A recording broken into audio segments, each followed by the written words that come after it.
Tam, kad susirasti vyrą, reikia būti laisvai savo gyvenime. Kol jūs dirbate dėl mamos, jūs nelaisva savo gyvenime. Taigi pirmas žingsnis, tai apie ką mes jau kalbėjome. Palikti mamą jos gyvenimą. Su dėkingumu ir pagarba. Pirmas žingsnis.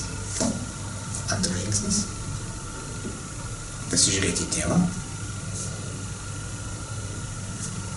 ir turėti į širdę kaip tėvą.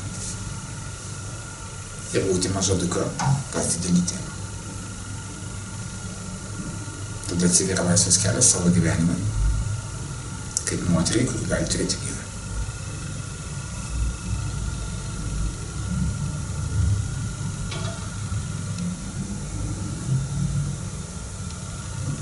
Ir tada jūs gali pastebėti vyrai, kurie ruošiasi ir nori būti vyrais, o ne vaikais. Ir kurie gali ir nori būti vyrais, o ne tėvais.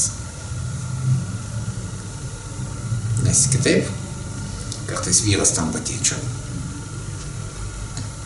Arba vaiku. Arba ne tokie, kaip panašus į mano tėvą. Arba ateina tokie, panašus į tėtį, panašus į mamą, taip. Bet su jais, sakykime, jeigu trūksta širdie tėvo mamos, ir mes bandom ieškoti tėvo mamos vyrą arba žmonoje, taip, tuomet su juo irgi mes nesam laisvi kurti kažką savo. Mes bandome traukti tą, ko man reikia, bet negalim sukurti kažko naujo.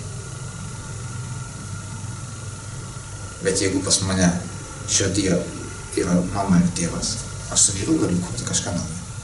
Arba vyras su žmona gali kurti kažką visiškai naujo, kas yra būtent jų. Tada